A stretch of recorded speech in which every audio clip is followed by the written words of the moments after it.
संभाजी ब्रिगेडची राज्य कार्यकारिणीची बैठक या ठिकाणी घेण्यात आलेली आहे आणि त्या निमित्ताने आमचे प्रदेश अध्यक्ष थोर विचारवंत मराठा क्रांती मोर्चाचे प्रेरक माननीय रवींद्रदा गायकवाड या ठिकाणी उपस्थित राहिले आहेत। तर याचं औचित्य साधून आणि या ठिकाणी मराठा मेळावा देखील घेतलेला आहे। एकंदरीत तुम्हा सर्व पत्रकारांचं या ठिकाणी आम्ही मराठा सेवा संघ संभाजी ब्रिगेडतर्फे स्वागत करतो आणि आजची पत्रकार परिषद त्या अनुषंगाने आमची जी येणाऱ्या काळामध्ये काही भूमिका आणि मराठा समाजाच्याबद्दल जे आरक्षण आहे या संदर्भात आम्ही काही निर्णय घेणार आहोत, त्या संदर्भात ही पत्रकार परिषद घेतलेली आहे। मग सर्वांचं एकदा पुन्हा स्वागत। दादा जय जिजाऊ। आज रत्नागिरी जिल्ह्यातील चिपळूणमध्ये आज संभाजी ब्रिगेडची राज्य कार्यकारिणीची मीटिंग सुरू आहे आणि त्या निमित्ताने कोरोनाच्या पार्श्वभूमीवर आणि जवळपास वर्षभराच्या लॉकडाऊन नंतर बदललेली जगाची परिस्थिती, देशाची, महाराष्ट्राची एकूण निर्माण झालेली आर्थिक परिस्थिती या सगळ्या अनुषंगाने एक नवीन दिशा संघटनेला देण्याच्या दृष्टीने आम्ही या ठिकाणी मीटिंग घेतलेली आहे। त्यानंतर नव्याने महाराष्ट्रभर एक दौरा केला जाईल। राज्य कार्यकारिणीच्या दौऱ्यानंतर संघटनेची पुनर्बांधणी हा एक विषय आमच्या समोर आहे, त्या अनुषंगाने मीटिंग आहे।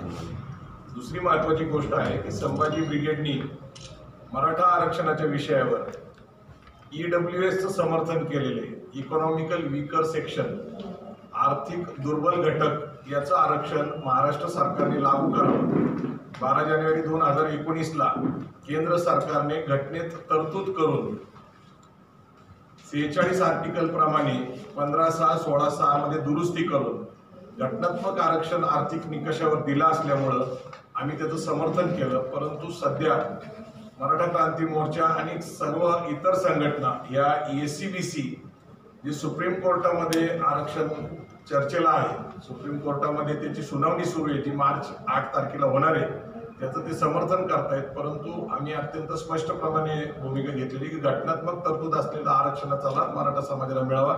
त्याप्रमाणे महाराष्ट्र सरकारने एक GR काढला होता। ACBC साठी त्यांनी आर्थिक निकषाच्या आरक्षणाला स्थगिती दिली होती, ती उठवली आहे संघटनेने आणि EWS बाबत ज्या काय घटनात्मक तरतुदी आहेत आणि नोकरी आणि शिक्षणातले जे फायदे आहेत त्याच्या बाबतीत महाराष्ट्रभर पुढच्या 6 महिन्यामध्ये संभाजी ब्रिगेडच्या वतीने जागृती केली जाईल। बाकी इतर विषय आपण विचारले प्रश्न तर मी त्याचे उत्तर देईन। संभाजीराजेंनी या गोष्टीला विरोध केला होता, त्यामुळे म्हणजे आपल्याच समाजामध्ये, मराठा समाजामध्ये पुन्हा असे गटगट अलीकडे दिसायला लागले। म्हणजे मराठा क्रांती मोर्चा जेव्हा आयोजित केला गेला तेव्हा आपल्या महाराष्ट्रामध्ये त्या निमित्ताने 58 मोर्चे निघाले। ही जी एकी होती ती आत्ता गेल्या 6 महिन्यात किंवा वर्षभरात दिसून येत नाही। तुमचं काय ऑब्झर्वेशन आहे याच्यावर? मुळात संभाजी ब्रिगेड एक संघटनात्मक विषय घेऊन चालणारी संघटना आहे, त्याची एक बॉडी आहे, तिचा एक कार्यक्रम आहे आणि त्या अंतर्गत तज्ज्ञ लोकांशी चर्चा करून खऱ्या अर्थाने कुठलं आरक्षण टिकणार आहे, EWSचं टिकणार आहे का ACBCचं, त्याच्या ज्या घटनात्मक तरतुदी आहेत, हायकोर्टाचे, सुप्रीम कोर्टाचे डायरेक्शन्स आहेत, त्याचा अभ्यास केल्यानंतर भावनिक विषयाला आहारी न जाता अत्यंत कायदेशीर दृष्ट्या रास्त भूमिका संभाजी ब्रिगेडनी घेतली। ही गोष्ट खरी आहे की मराठा क्रांती मोर्चाच्या निमित्ताने त्यावेळेस 2016ला 58 मोर्चे निघाले आणि त्यांची मागणी होती की मराठा समाजाला आरक्षण मिळावं। परंतु त्यावेळेस सुद्धा आपल्याला सगळ्यांना माहिती असलं पाहिजे की SC, ST आणि OBC एवढंच आरक्षण उपलब्ध होतं। त्यावेळेस आर्थिक निकषाची घटनात्मक तरतूद असलेलं आरक्षण लागू झालेलं नव्हतं। OBC मध्ये महाराष्ट्रात 404 जाती आहेत, ज्या की पूर्वी 180 जाती होत्या। अगदी मराठा समाजाची सगळ्यात जवळची जात म्हणजे ज्याला आपण साम्य म्हणतो, मराठा आणि कुणबी एकच आहे, ते कुणबी सुद्धा OBC मध्ये, माळी सुद्धा OBC मध्ये। मग EWSच्या आरक्षणाचा विचार केला तर 404 जाती OBC मध्ये आणि EWS मध्ये फक्त ब्राह्मण, सारस्वत, कायस्थ आणि मराठा आणि इतर ज्या 13% जाती आपण म्हणतो त्या जाती नाही तर अल्पसंख्याक धर्म आहेत, मुस्लिम, ख्रिश्चन, ज्यू, पारसी, बौद्ध, जैन अशा प्रकारचे धर्म आहेत की जे अल्पसंख्याक म्हणून त्यांच्या शिक्षण संस्थांना, त्यांच्या वेगवेगळ्या संस्थांना सवलती आणि त्यांना फायदे मिळतात। त्यामुळं 10% आर्थिक निकषाच्या आरक्षणामध्ये ब्राह्मण आणि मराठा या दोनच जाती राहतात. त्यामुळं मराठा समाजाला मोठ्या प्रमाणात स्पेस आहे. मराठा समाजाची जी 32% लोकसंख्या सांगितली जाते ती मराठा आणि कुणबी आहे. विदर्भात 90% लोक कुणबी आहेत. तुम्ही खानदेशात गेला तर तिथं 80% लोक कुणबी आहेत. आणि याचं कारण डॉक्टर पंजाबराव देशमुखांनी त्या काळामध्ये घटना समितीमध्ये काम केलं होतं ना, ओबीसीच्या आरक्षणाची तरतूद आणि त्याला डोळ्यासमोर ठेवून कुणबीसाठी त्यांनी जागृती केली होती. पश्चिम महाराष्ट्र आणि मराठवाड्यामध्ये मराठा नावाच्या नोंदी आहेत, पण पश्चिम महाराष्ट्रात पुण्यापासून कोल्हापूर पर्यंत जर आपण 1947 पूर्वीचे दाखले काढायचा प्रयत्न केला तर नोंदी सगळ्या कुणबी सापडतात. म्हणजे जातीय जनगणना 1881 ते 1931 पर्यंत झालेली आहे. आणि जसं जसं मराठा समाज कुणबीवरून मराठा झाला हे आपल्याला सगळं दिसतं. त्यामुळे पश्चिम महाराष्ट्रात मोठ्या प्रमाणामध्ये ओबीसीचं मराठा कुणबीचं सर्टिफिकेट काढलेले आहे. असे अनेक उदाहरणं देण्यासारखी आहेत. मराठा समाज ओबीसी मधून आरक्षण घेतोय. प्रवीणजी, माझा प्रश्न स्पेसिफिक आहे. आपण आता हे ह्याच्या मुद्द्यावर, आपण आरक्षणाच्या मुद्द्यावर आणि ह्या विषयावर आपण मोर्चे काढले. 58 मोर्चे मराठा समाजाने निघाले. संभाजी ब्रिगेड ही बहुजन समाजाचं प्रतिनिधित्व करणारी संघटना आहे, बरोबर आहे. अशा वेळी तुम्ही जेव्हा आता स्पेसिफिक मराठा समाजाची जेव्हा बाजू लावून धरताय EWSच्या विषयावर, तर तो घटक नाराज होईल का, हा माझा पहिला प्रश्न. आणि दुसरा प्रश्न असा आहे की जे आरक्षणावरून आता 2 गट पडायच्या, 2-4 गट जे निर्माण झाले, जसा ठोक मोर्चा निघाला, अन्य काही गोष्टी निघाल्या आहेत, तर ह्या सगळ्याला एकत्रीकरण कसं करणं शक्य आहे? त्याच्यासाठी संभाजी ब्रिगेड पुढे येणार आहे का? सगळ्यात महत्वाची गोष्ट, मराठा विरुद्ध ओबीसी, ज्यावेळेस मराठा समाजाचा ओबीसीत समावेश करा असा आग्रह केला जातो त्यावेळेस ओबीसी मधनं त्याला प्रतिकार केला जातो, त्याला विरोध केला जातो. हा मराठा विरुद्ध ओबीसी संघर्ष थांबला पाहिजे आणि तो झाला नाही पाहिजे, म्हणून EWSची मागणी आमची अत्यंत रास्त आहे. जर आम्ही ओबीसीत जायचा प्रयत्न केला तर ओबीसी मधनं प्रतिकार होतोय आणि संघर्ष उभा राहतोय. म्हणून संभाजी ब्रिगेडची सामाजिक बहुजन समाजाची भूमिका कायम ठेवून EWSची मागणी केली गेली की EWS मध्ये एकदा आम्ही गेलो, EWSचं आरक्षण आम्ही स्वीकारलं तर ओबीसी विरुद्ध मराठा संघर्ष उभा राहण्याचं काही कारण नाही. राहिला प्रश्न इतर मराठा संघटनेच्या बाबतीत, तर 8 मार्च नंतर मी तुम्हाला 100% सांगतो की सुप्रीम कोर्टामध्ये हे एसीबीसीचं आरक्षण टिकणार नाही. कारण अशाच प्रकारे जाट, पटेल, गुज्जर आणि आंध्र प्रदेशमध्ये मुस्लिम समाजाला हायकोर्टामध्ये आरक्षण टिकलं होतं. कारण हायकोर्टामध्ये युक्तिवाद झाले होते, ते घटनेच्या तरतुदीवर नाही. घटनापीठाकडे ज्यावेळेस एखादा विषय जातो आणि घटनापीठाकडे गेल्यानंतर घटनेतल्या तरतुदीप्रमाणे तपासणी केली जाते, त्यावेळेस सुप्रीम कोर्टामध्ये गुज्जर, पटेल, जाट आणि मुस्लिमांचं आरक्षण रद्द झालं. त्याचा इतिहास पाहता एसीबीसीचं आरक्षण सुद्धा सुप्रीम कोर्टामध्ये टिकण्याचा भरोसा नाही. दुसरी गोष्ट, जाटांनी सुद्धा मोठी आंदोलनं केली होती, पटेलांनी केली होती, गुज्जरांनी पण केली होती, देशभर पाहिले. परंतु आज त्यांचं कुठलंही आंदोलन दिसत नाही, कारण EWSच्या आरक्षणाचा त्यांनी स्वीकार केलेला आहे. तशाच प्रकारे मराठा समाजाने स्वीकारला केला पाहिजे, कारण ते पण शेतकरी जाती आहेत, क्षत्रिय जाती आहेत. हे तुम्ही संभाजीराजांना किंवा अन्य काही त्यांना समजावून सांगणार आहात? मूळ प्रश्न कसा आहे की हा देश लोकशाहीप्रमाणे चालतो. समाजकारणाचं नातं राजकारणाशी जोडलं जातं. ज्यांचे राजकीय हितसंबंध वेगवेगळ्या पक्षाशी जोडलेले आहेत, तर पक्ष संघटना अशा प्रकारचं जॉईंटली प्रोग्राम घेऊन जातो. आता जे काही आंदोलन महाराष्ट्रात मराठा आरक्षणाच्या निमित्ताने चाललेलं आहे ते 100% भाजप पुरस्कृत आहे आणि ते नैसर्गिक आहे. कारण भाजप विरोधी पक्षात आहे. सत्ताधारी पक्षाला वेठीस धरणं, त्याला विरोध करणं, त्याच्या भूमिकेवर प्रश्न उपस्थित करणं हे भारतीय जनता पार्टीचं विरोधी पक्ष नेते म्हणून त्यांचं काम आहे. आणि त्यांच्याबरोबर असलेल्या संघटना आणि त्यांच्याबरोबर असलेले आमदार, खासदार तशी भूमिका पार पाडत असतील तर मला त्याच्यात काही गैर वाटत नाही. पण समाज हिताच्या दृष्टीने तरुणांना नोकरी आणि विद्यार्थ्यांना शिक्षण याच्यात जर सवलत खात्रीशीर मिळू शकत असेल तर ते EWS आहे. कारण EWS लागू झालेले आहे, त्याचे फायदे आता मिळत आहेत सगळ्यांना. एसीबीसी कोर्टात स्थगित आहे आणि ह्या जून-जुलै पासूनच्या ऍडमिशन्स असतील किंवा नोकरीमध्ये एसीबीसीचा फायदा मिळत नाही. आज जे मिळतंय त्याचा आपण फायदा घ्यावा अशी माझी भूमिका आहे. ही भूमिका घ्यायला फार वेळ लागला असं वाटत नाही का? नाही नाही, कुठल्याच कारणाने वेळ नाही. मी तुम्हाला पहिल्या दिवशीपासून सांगतोय, 12 जानेवारी 2019 पासून बदललेली परिस्थिती, बदललेले कायदे, बदललेल्या घटनेचा अभ्यास करता हा देश जर राज्यघटनेप्रमाणे चालला पाहिजे असं आपल्याला वाटत असेल तर राज्यघटनेने बदललेला कायद्याचा स्वीकार करून या देशामध्ये शांतता आणि स्वास्थ्य लाभलं पाहिजे. जाती जातीमध्ये धार्मिक तेढ निर्माण नाही झाले पाहिजे. ओबीसी विरुद्ध मराठा, मराठा विरुद्ध दलित अशा प्रकारचे संघर्ष उभे राहू नये म्हणून आम्ही ईडब्ल्यूएसचा स्वीकार केलेला आहे. हे तुम्ही बोललात काही मुद्दा मांडला की ओबीसी आणि मराठा संघर्ष लागू नये, परंतु दुसऱ्या बाजूला एक गोष्ट ओबीसी नेते हे सांगतायत की आमच्या याच्यामध्ये आरक्षण न मिळता स्वतंत्र जे आरक्षणाची तरतूद व्हावी. या लोकांचं म्हणजे तुम्ही बहुजनांचं प्रतिनिधित्व करायला जाताय किंवा करताय गेली अनेक वर्ष, या लोकांना तुम्ही एकत्र करणार आहात का हे समजून सांगण्यासाठी? निश्चितच आम्ही महाराष्ट्राच्या दौऱ्यामध्ये विविध ओबीसी, एससी, एसटी सगळ्या संघटनेशी संवाद साधतोय. माझा तर तसा त्यांच्याशी विविध कार्यक्रमाच्या निमित्ताने संवाद आहेच. न्याय हक्क मिळत असताना नवीन काही संघर्ष उभे राहू नये अशी अपेक्षा आहे. पण आम्ही संयुक्तिकरित्या आता तुमच्या माहितीसाठी सांगतो की 13 फेब्रुवारीला अहिल्याबाई होळकरांचं पुतळ्याचं अनावरण आम्ही जेजुरी गडावर करतोय. त्याची संपूर्ण जेजुरी गडावरची जी ट्रस्ट आहे ती संभाजी ब्रिगेडच्या मार्गदर्शनाखाली चालते आणि अहिल्याबाई होळकरांच्या पुतळ्याचं अनावरण करत असताना आम्ही जी भूमिका घेतलेली आहे त्याचं प्रचंड स्वागत ओबीसी समाजामध्ये झालेले. आदरणीय शरद पवार साहेब, युवराज यशवंतराव होळकर, युवराज छत्रपती संभाजीराजे सुद्धा त्या ठिकाणी निमंत्रित आहेत आणि भविष्यामध्ये बहुजन समाजामध्ये एकोपाचं वातावरण निर्माण होईल यासाठी आम्ही 13 तारखेला जेजुरी गडावर कार्यक्रमाची सुरुवात करतो. अहिल्याबाई पुतळ्याचं उद्घाटन करतो. मराठा आरक्षण हा जो विषय आहे त्या व्यतिरिक्त बहुजन समाजासाठी आणखी कोणते कोणते तुमचे कल्पना आहेत? नाही, मुख्यतः आमचा आजचा संघटनेचा हेतू हा गेली 4-5 वर्षापासून आर्थिक सक्षमीकरण कार्यकर्त्यांचं समाजाचं आहे.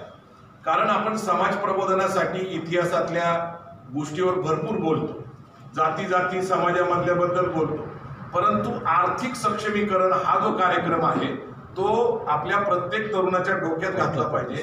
आणि आर्थिक सक्षमीकरणासाठी आम्ही अगदी गाव पातळीपासून अगदी शेती विषय असेल, देशातल्या वेगवेगळ्या सरकार जिल्हा परिषद पर्यंतचे सवलतीचे विषय असेल त्याची जागृती करतोय. मिटकॉन सारख्या कंपनीबरोबर आम्ही काम करतोय छोटे मोठे उद्योग करण्यासाठी. आणि सगळ्यात महत्वाची गोष्ट असेल की मी आंतरराष्ट्रीय स्तरावर जगभरात उपलब्ध झालेल्या जागतिकीकरणाच्या ज्या गोष्टी आहेत त्यामध्ये नोकरी आणि व्यवसाय आणि उद्योग परदेशामध्ये त्याची सुद्धा आम्ही 5-6 वर्षापासून जागृती करतोय. अहद ऑस्ट्रेलिया, तहत कॅनडा, अवघा मुलुक आपला असा व्यापक वैश्विक आपण विचार दिलेला आहे. यातनं आतापर्यंत 650 पेक्षा जास्त मुलं परदेशात गेले, 300 पेक्षा जास्त मुलं परदेशात शिक्षणासाठी गेले. हे तर उदाहरणादाखल मी तुम्हाला सांगितलं. आमच्याशी संपर्कात असलेल्या लोकांचा आकडा सांगितला. परंतु या विचाराने जी काय आम्ही मांडणी केलेली, मी 50 पेक्षा अधिक भाषणं याच विषयावर केलेली की बदललेली जागतिक परिस्थिती. सगळ्यात महत्वाची गोष्ट, आरक्षण 90ला लागू व्हायला पाहिजे होतं पण ते कोर्टात गेलं, ते 93ला चालू झालं मंडल कमिशनचं. पण 91ला आपण जागतिकीकरण स्वीकारलं, लिबरायझेशन, प्रायव्हेटायझेशन, ग्लोबलायझेशन. समाजवादी, साम्यवादी, पुरोगामी चळवळीने त्याला विरोध केला, एसीजेडला सुद्धा विरोध केला. पण ते काही थांबलं का? तर 2000 नंतर तुम्ही जर देशाचं अर्थकारण बघितलं बदललेलं तर ते लिबरायझेशन, प्रायव्हेटायझेशनमुळे, ग्लोबलायझेशनमुळे झालेलं आहे. जो काही विकास असेल किंवा जी काही प्रगती आहे, आज पुण्यासारख्या तुम्ही ठिकाणी आला तर हिंजवडी आहे, मगरपट्टा आहे, खराडी, 3.5 लाख तरुण हे IT मधून तिथं नोकरी करतात आणि 1 लाख पेक्षा महिन्याला जास्त पगार घेतात. पण 80% जास्त लोक हे महाराष्ट्राच्या बाहेरून आलेले लोक आहेत. म्हणजे तुमच्याकडे उद्योग निर्माण झालेला आहे ITचा, म्हणजे तुमच्याकडे कंपन्या आलेल्या आहेत, तुमच्याकडे मोठं क्षेत्र तयार झाले. पण मराठी माणसामध्ये नव्याने जी जागृती करायला पाहिजे, या बदललेल्या भूमिका, बदललेल्या नोकरी, पारंपरिक नोकरी शिक्षकाची होती, पोलिसाची होती, सैन्यात भरतीची होती, कालांतराने त्या बदलल्या. मग UPSC MPSC कडे एक वर्ग वळला. पण आता जागतिकीकरणाने निर्माण झालेली स्पर्धा आणि निर्माण झालेल्या नवीन आता आर्टिफिशियल इंटेलिजन्स असेल किंवा ते कार्टून्स वगैरे बनवणे ते असेल, तर याच्याकडे आम्ही लोकांची दिशा वळवतोय. बेरोजगारीचं प्रमाण कमी करून अर्थकारण जास्त सक्षम केलं पाहिजे. ही सध्या पुढच्या भविष्यातली मराठा समाजाच्या आरक्षणाची असेल किंवा बहुजन समाजाच्या संघर्षाचे विषय असेल ते आता हळूहळू थांबून पुढच्या काळामध्ये आर्थिक सक्षमीकरण झालं पाहिजे. मी काल जस्ट एक माहितीसाठी सांगतो की पुण्यासारख्या कोरेगाव पार्कमध्ये मतदान 22% पेक्षा जास्त होत नाही. जे होतं ते तिथल्या स्लम मधनं होतं. कोरेगाव पार्कमध्ये एक छोटा स्लम आहे त्यांचं होतं. तेच मोठे स्लम जे आहेत पुण्यातले तिथून 90% मतदान होतं. एकतर ते पैसे देऊन मतदान केलं जातं किंवा त्यांना अपेक्षा आहे म्हणून केलं जातं. म्हणजे आर्थिक सक्षम माणूस झाला की तो सरकारच्या वर फारसा अवलंबून राहत नाही आणि त्यामुळं धार्मिक आणि जातीय तेढ निर्माण होत नाही. म्हणून आर्थिक सक्षमीकरण हाच आम्हाला चांगला पाहिजे. साहेब, तुम्ही मागे शेकापमध्ये होता, त्यानंतर तुम्ही पुण्यामध्ये लोकसभेसाठी तुम्ही काँग्रेसमधून प्रयत्न केला. याच्या पुढे काय तुमचं भूमिका आहे? मुळात काय आहे की संभाजी ब्रिगेड राजकीय पक्ष होऊ नये ह्या भूमिकेतनं शेतकरी कामगार पक्षाबरोबर जर आपण गेलो तर काँग्रेस राष्ट्रवादी काँग्रेसच्या आघाडीमध्ये संभाजी ब्रिगेडच्या सामाजिक कार्यकर्त्यांना शेतकरी कामगार पक्षाच्या माध्यमातून राजकीय प्रतिनिधित्व मिळेल ही माझी भूमिका होती. परंतु आमचे जे वरिष्ठ लोक आहेत त्यांचं असं मत झालं की शेतकरी कामगार पक्ष हा जुना आहे किंवा सध्याच्या स्थितीत खूप छोटा पक्ष आहे. आपण जर संभाजी ब्रिगेड एवढी मोठी संघटना आहे तिला जर राजकीय पक्ष केला तर त्याचा जास्त फायदा होईल. पण तसं काही झालं नाही. शेतकरी कामगार पक्ष आणि संभाजी ब्रिगेड, मराठा सेवा संघ, जिजाऊ ब्रिगेड आणि ज्या सामाजिक चळवळी एकत्र येऊन सत्यशोधक विचाराच्या शेतकरी कामगार पक्षाची पुनर्बांधणीचा तो विचार. पण पुण्यात लोकसभा लढण्याची माझी इच्छा होती असं नाही. मावळमध्ये शेतकरी कामगार पक्षाचा उमेदवार उभा शेतकरी कामगार पक्षाचा राहत होता. मावळमधनं आपल्याला उमेदवारी मिळावी अशी अपेक्षा होती. पण राष्ट्रवादी काँग्रेसला ती जागा सोडण्यात आली. त्यामुळं पुण्यामध्ये आघाडीच्या माध्यमातून शेतकरी कामगार पक्ष काँग्रेस आणि राष्ट्रवादीच्या आघाडीमध्ये ती सीट काँग्रेसला सुटल्यामुळं मला तिथून काँग्रेसकडे तिकीट मागायची गरज पडली. राजकीय दृष्ट्या मी महत्वाकांक्षी नाही. मी समाजाच्या कामामध्ये समाधानी आहे. साहेब, आरक्षण म्हटलं की नोकरीसाठी त्याचा उपयोग होतो.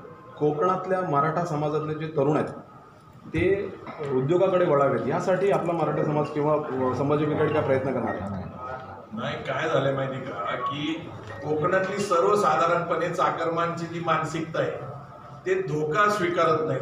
म्हणजे मी जे काही तुम्हाला सांगतो की सायकोलॉजी ऑफ मनी नावाचं पुस्तक आहे. सायकोलॉजी ऑफ मनीमध्ये स्पष्ट नमूद केलेले की तो माणसाची जडणघडण, त्या परिसराचा त्याच्यावर असलेला प्रभाव आणि मुख्यतः कोकणामध्ये काय झालेलं आहे की ती मानसिकता नोकरीकडची मुंबईमुळे झालेली ती बदलणं, त्यांच्या मानसिकतेमध्ये आपल्याला हा विषय देणं छोट्या मोठ्या उद्योगाचं. तर प्रबोधन हा त्यातला एक भाग आहे. पहिल्या टप्प्यामध्ये आम्हाला आर्थिक सक्षमीकरणाच्या माध्यमातून त्यांना छोट्या मोठ्या उद्योगाचं महत्व सांगावं लागेल आणि मग हळूहळू त्यांना आपण त्याच्याकडे वळू शकतो. पण गेली 40 वर्ष आरक्षणच आपलं भविष्य आहे असं समजून जो समाज आडून पडला होता त्याला आरक्षणाच्या मानसिकतेतूनच पहिल्यांदा बाहेर काढावं लागेल. 42 तरुणांनी ज्यावेळेस आत्मबलिदान केलं याचा अर्थ त्यातनं नैराश्य आलेले, प्रेरणा मिळालेली नाही. आरक्षणातनं प्रेरणा अपेक्षित आहे, नैराश्य अपेक्षित नाहीये. पण एकदा आरक्षणाचा हा मुद्दा 8 मार्च नंतर मागं पडला, ईडब्ल्यूएसच्या आरक्षणाच्या सवलती जर मराठा समाजाला मिळायला लागल्या तर हळूहळू आरक्षणाचा विषय बाजूला पडेल आणि मग नवनिर्मितीच्या माध्यमातून आम्ही काही उद्योग, व्यवसाय, नोकरी जसं परदेशामध्ये आम्ही करतोय. आता मराठा आरक्षणामध्ये नेमकी संभाजी ब्रिगेड जी आहे ती नेमकी भूमिका काय आहे, काय पाऊल असेल संभाजी? हे बघा, 7 पर्यंत मराठा महासंघ आणि छावा संघटनेची आता आर्थिक निकषाची मागणी घटनात्मक तरतुदीने पूर्ण झाल्यानंतर परत ओबीसी मध्ये जाऊन नवीन संघर्ष उभा करण्याची संभाजी ब्रिगेडची इच्छा नाहीये. 10% पुरेसं आरक्षण आहे. कारण मी तुम्हाला सांगितलं की कुणबी म्हणून ऑलरेडी आरक्षण मिळतंय ओबीसी मधलं. मराठा कुणबी मराठाची 1 जून 2004 ला तरतूद झालेली. उरलेले जे मराठा समाज आहे ज्यांना ओबीसी मधनं आरक्षण मिळत नव्हतं त्यांना जर आरक्षण ईडब्ल्यूएसच्या माध्यमातून मिळत असेल तर मला असं वाटतं की पुरेसं समाधानकारक आरक्षण हे असताना प्रवीण इतिहासात जा संयुक्त महाराष्ट्राच्या चळवळीने एक उंची गाठली, त्यानंतर ते थांबलं. कारवारसह बेळगाव प्रश्न एका उंचीवर गेला, सीमा प्रश्न, त्यानंतर तो थांबला. दत्ता सामंतांची कामगार चळवळ एका उंचीवर गेली, त्याच्यानंतर ती थांबली. नामांतराची चळवळ एका उंचीवर गेली, ती थांबली. ह्या सगळ्या चळवळीची एक उंची ऑलरेडी मराठा आरक्षणाने गाठलेली आहे. आता जे पण चाललेलं आहे भारतीय जनता पार्टी पुरस्कृत असलेलं आंदोलन आहे, त्यात काही विस्फोट होत नाही. त्याला लागूनच प्रश्न आहे की मग जर तो विस्फोट झाला किंवा सध्याचं जे सरकार आहे त्याला कुठेतरी धोक्यात आणण्यासाठी हे भारतीय जनता पार्टी पुरस्कृत जे तुम्ही म्हणताय सर त्यांनी प्रोव्होक केलं तर आंदोलन पुन्हा पेटेल असं वाटतं? आंदोलन पेटू शकत नाही. संभाजी ब्रिगेड ज्या आंदोलनाला पाठिंबा देतो तेच यशस्वी झाल्याचा इतिहास आहे. आम्ही बाजूला आंदोलन होत नाही. साहेब, मराठा क्रांती मोर्चा आणि ही संघटना नाहीये, ते सगळ्या संघटना आणि समाज एकत्र येऊन निर्माण झालेली आंदोलनाची भूमिका होती. सगळ्या समाजाने आपल्याला मागासवर्गीय म्हणून आरक्षणाचा लाभ मिळावा अशी भूमिका घेतली. त्यावेळेस ओबीसीच्याच आरक्षणाची तरतूद असल्यामुळं ओबीसीचीच मागणी झाली. बदललेल्या काळाबरोबर, बदललेल्या परिस्थितीबरोबर, बदललेल्या कायद्याबरोबर, बदललेल्या घटनेतील तरतुदीप्रमाणे व्यावहारिक भूमिका घेणं मला योग्य वाटलं. मी तुमच्या माहितीसाठी सांगतो की विद्यार्थी आणि तरुणांमध्ये ईडब्ल्यूएसचं स्वागत झालेले, मुलं त्याचा लाभ घेत आहेत. जे मिळणारच नाही त्याच्यासाठी अट्टहास करणं, याच्यासाठी मी पहिलाच स्टेटमेंट केलं होतं की मृगजळाच्या मागं पडू नका.